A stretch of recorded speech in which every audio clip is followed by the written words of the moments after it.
Hi everyone, here I have Jackie Skein with me, who's a property manager in Brisbane. For all of you folks in maybe Melbourne, Sydney, or anywhere else, we'll be talking about how to buy a high performance investment property, especially from a rental perspective in Brisbane or surrounds. So if you're looking to buy in Brisbane, which let's be honest, I know most of you are, then hang around till the end of this video because we're going to hopefully drop some pretty golden nuggets and you'll get a lot of value out there.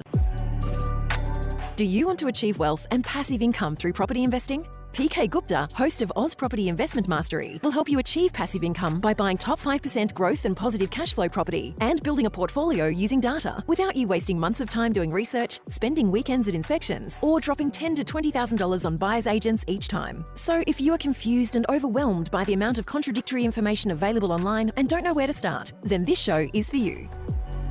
So thank you so much, Jackie, for making time for this. And I'll try to introduce you very briefly, but please let me know if I've missed something. But I'm very grateful that we have Jackie because she's been a property manager for more than 10 years. She's very experienced in large parts of Brisbane. She covers a large span, even all the way down to the Gold Coast in terms of helping investors get the right tenant, get the right rent, really build that passive income.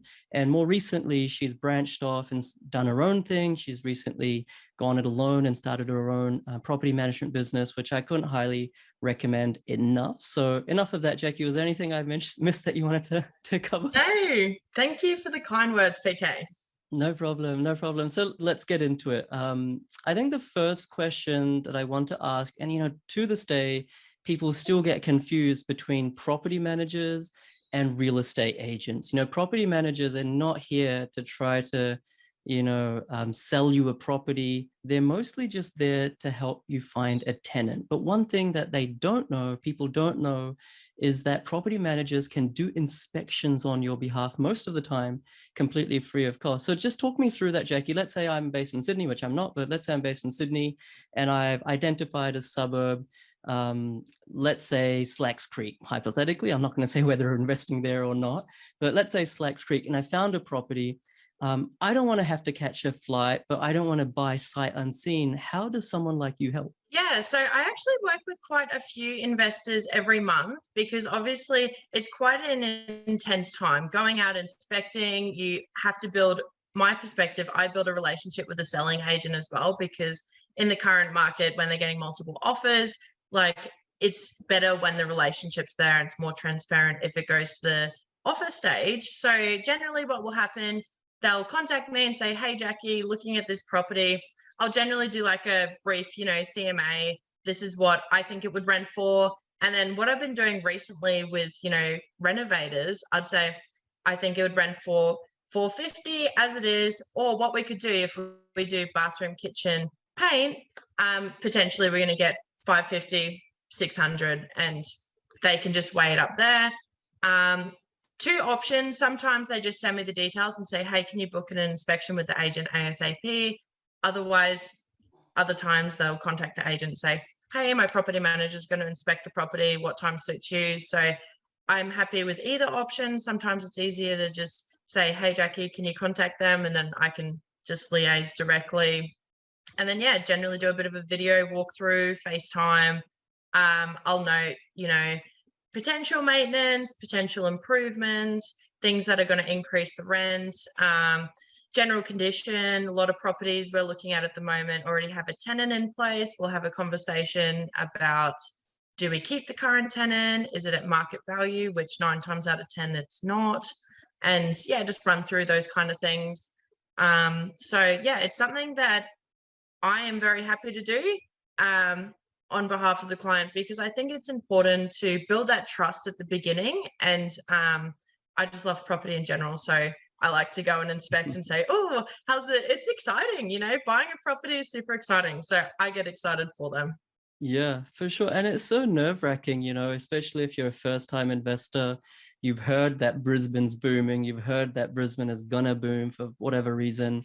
But you're just like, this place is like 1,000 miles, 2,000, 5,000 miles from where I live. How do I trust someone that they're going to do the right thing for me? And you can't really trust real estate agents because their agenda, and there's obviously lots of nice agents, but they're trying to sell you the property, right? That's their goal in life. But a property manager like yourself, Jackie, you're like the middle person. You don't really have an agenda. You're just laying out the facts. Here's going to be the rental. Here's the maintenance. The photos online were fake, or the photos online were good. Here's the video walkthrough. It's just sort of that really transparent service, which, to be honest, and, I harp on about this so much, you don't need a buyer's agent for. Anyone can contact Jackie or people like Jackie directly, and the service is basically free of cost. Maybe if I just want to target this question, I know everyone's looking in Brisbane. There's sort of 4 broad areas, you could say, in Brisbane. There's Brisbane City Council, which these days you're not really going to get anything under $500,000. Then you've got Moreton Bay up the north side. You've got the Logan City Council, which is a large area on the south side. And you've got Ipswich, which comprises that sort of Springfield area as well on the west. These 4 areas, Jackie, whether it's through your experience or through your networks, can you just talk me through, or talk us through, the rental market? So capital growth and the housing market are one thing, but the rental market is often quite distinct and unique. So are rents rising for all 4 of these areas? Is it easy to get a tenant? Just walk us through the health of the rental market. Yeah, so in terms of the health of the rental market, I'm actually going to say they're all pretty, when you're looking at the vacancy rates and rentability and how long properties are on the market, they're actually all fairly similar. The vacancy rates are 1%, or, some parts of the south side and north side under 1%, 0.5%. So in terms of most properties, you list a property online these days, pending it's at market value or even a little bit more ambitious, you're going to get multiple applications generally within a week or 2. So as long as the property presents well online, so I always recommend just like professional photography. It's like $99 for 8 photos. You can use those photos if you ever sell it down the track. People look at the photos. Like, I don't know many people who actually read the whole ad until they've already, looked at the photos and liked it. Every property's as in the last 6 months, is getting multiple applications. The rents is certainly on the rise in terms of, you compare it to 12 months ago, or even back in like March, April, they're still, in my opinion, rising. Some areas are, depending on, it actually changes week to week, That's where I'm when I do an appraisal, I'm saying, hey, I think it's going to rent for $500 a week, but the property's not going to settle until January. I would like to re-advise it towards the beginning of January, because it could potentially increase further. So it's a very active and hot market, and the rents are changing literally week to week, but most of them are going up. That's a really good point. The rental market is oftentimes very volatile, especially in a place like Brisbane. I remember even like 4 or 5 years ago, it fell as well. So it's not like rents always just by default increase, but right now they have been increasing, which is obviously good for all these investors in Brizzy. One sort of bugbear or fear that people have, especially when buying interstate, is vacancy. And you mentioned that vacancy rates are very low, less than 1% in many areas. And people can find this information out for themselves. It's not difficult.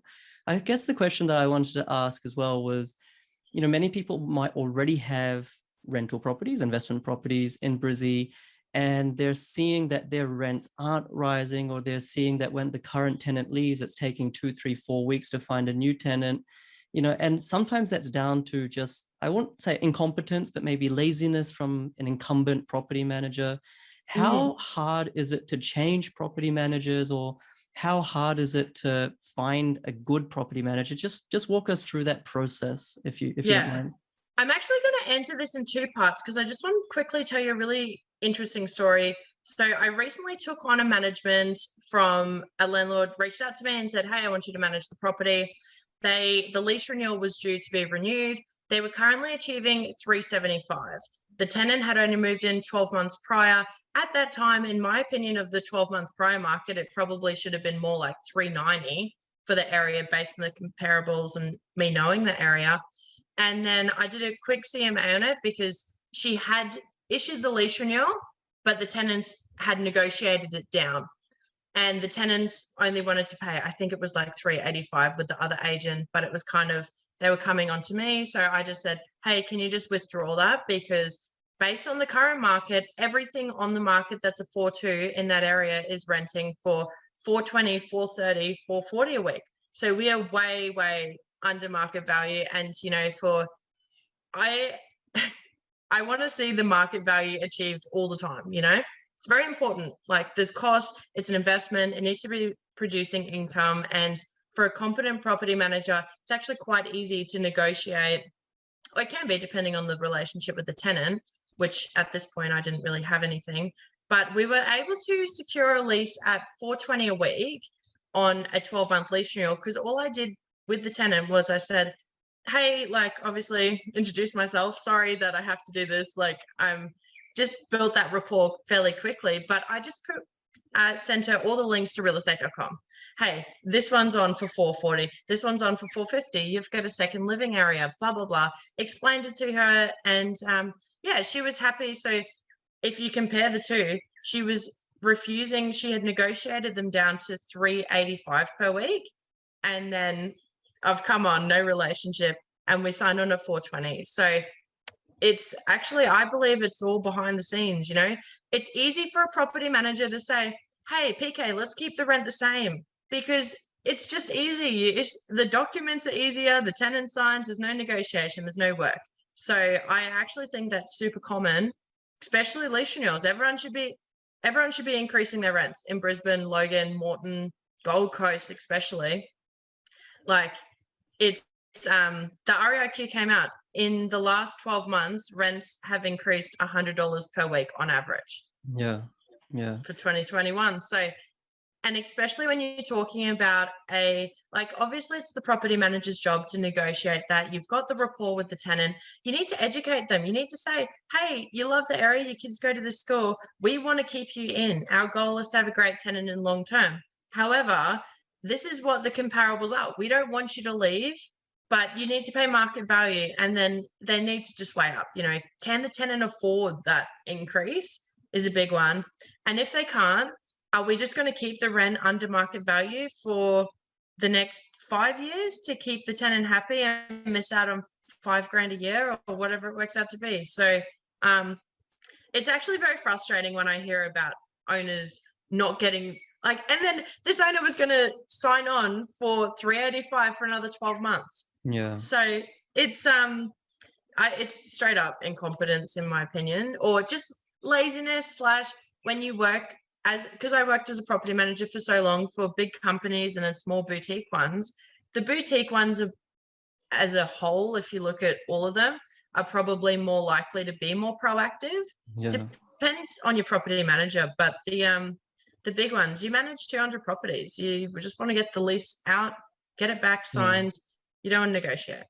I couldn't agree more. In my experience as well, it's the boutique property management firms more often than not that have a little bit more care factor for their clients or for the investors. And like you said, it's a business. You know, yes, we want to do the right thing by a tenant. We want to give them a good, habitable, home that's nice to live in. But we need to be treating it as a business. We need to be getting market rents, increasing that passive income, improving our borrowing capacity. It's part of a broader strategy for wealth creation. And I think the thing that I sort of took away from that is a lot of people, when they're probably hearing you speak, they're probably like, oh my God, like there's just so many things for me to consider. And that's the reality. Property investing, you shouldn't outsource the accountability. You can't outsource the accountability. Even if you have fantastic people on your team like Jackie, you still need to know enough to be able to sort of partner with them. I don't want to say micromanage them or anything like that, but they're your team members. You need to be able to partner with them, manage them. And whether it's choosing a property manager and getting that right rent, or whether it's choosing the property in the first place, everyone knows my opinion. You shouldn't outsource the accountability. All right. You should not do that, because it's a business, and a true bona fide business. You need to know in and out to actually get the results that you want. The last thing that I might ask you, Jackie, because probably everyone's kind of waiting around for this in terms of dropping suburb names. And guys, by the way, if you're watching this and you're getting value, hit the subscribe button, turn notification bell on. But Jackie, I'll put you on the spot. We didn't talk about this before. Whether it's in the Logan City Council area, which everyone knows personally, I'm not a big fan of, most parts of Logan, or whether it's Brisbane City Council or Moreton Bay or wherever, what are some suburbs, not necessarily for capital growth, but you're seeing the rental rise the most, where there's just so much, momentum behind the rental market. And just to preface this, we're buying a lot of properties, or my clients are buying a lot of properties in places like Northern Queensland and regional Queensland as well, where literally, you don't even need to advertise, right? The tenant will beg at your door to pay $50 more than what you advertised for or want, and they'll pay 6 months in advance. So I'm not saying that's the question, but where is the rental market the tightest? Which suburbs are you seeing? In terms of suburbs, I'm actually going to just put it on a broad one, and I'm going to say lifestyle suburbs. They want to live in, like, with everything with COVID and the property market, people are working from home, everything that goes with it, they want lifestyle suburbs. So in terms of the Gold Coast, like freestanding houses in lifestyle suburbs. So maybe like Mermaid, Nerang, I'm just really thinking of maybe Labrador, Southport. Like, obviously those suburbs are really getting to a high entry point now, but the competition is insane. And so that's the Gold Coast, and the rents very competitive because people want the lifestyle. The other ones on the Bay side, Redland Bay, Capalaba, if you can buy anything acreage, I know there's other factors to consider with it, but I just recently had an acreage property it was in Parkridge South, so in Logan, and the owners were anticipating, they just bought it, they renovated it. They were anticipating to get $550 a week. I rented it first inspection for $650. And that's just a 3-1. It's on 4 acres though. And the zoning is encroaching to emerging community. So it's just on the brink.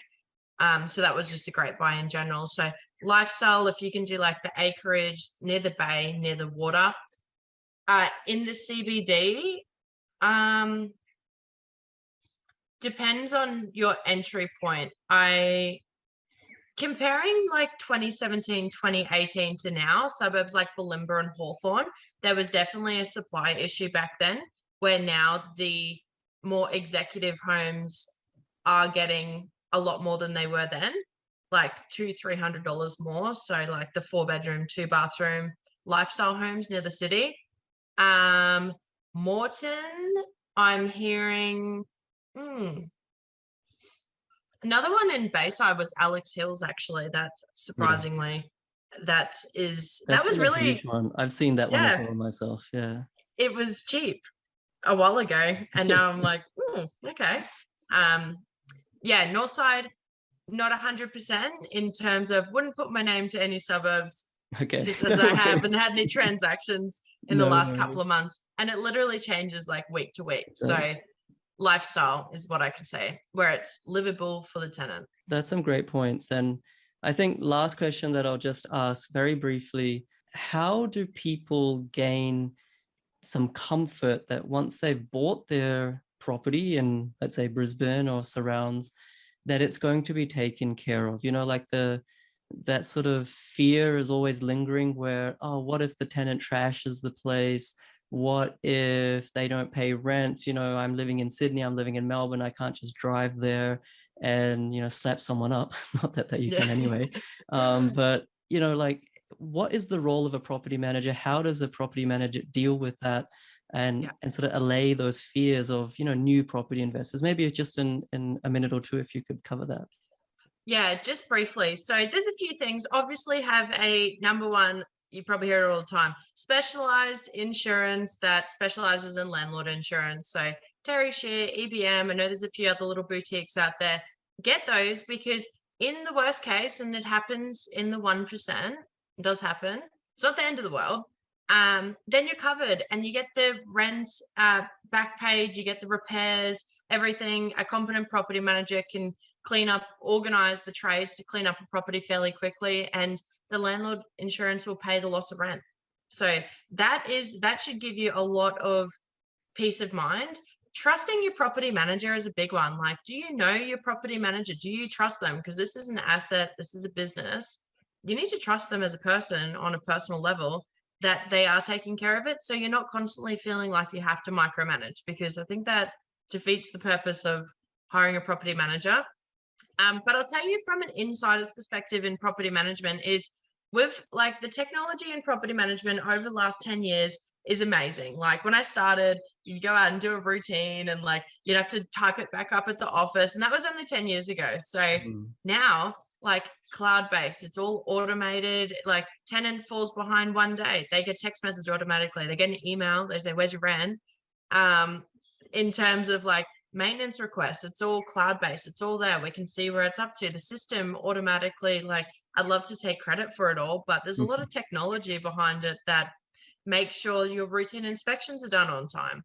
And then like Ashley was saying, and I could not agree more, is just the character of picking a tenant. When you pick a tenant with good character and everything checks out and they're a good person and they got a good history, they improve the property, they repair it sometimes, they always pay their rent, they care, and if they lose their job, they have the care factor to make everything right. You know, they clean the place, they do what they need to do with the character. And like it's never 100, like I don't have 100% character profiling, but the years and the experience are probably like 96, 99%. Like you can pick up on body language and things, and you can see between the lines the more experience they have. So yeah, but when you invest in property, you got to understand there's always a level of risk. You know, the worst thing can happen, but if you have a person you trust on the ground and insurance, I think that should alleviate a lot of that.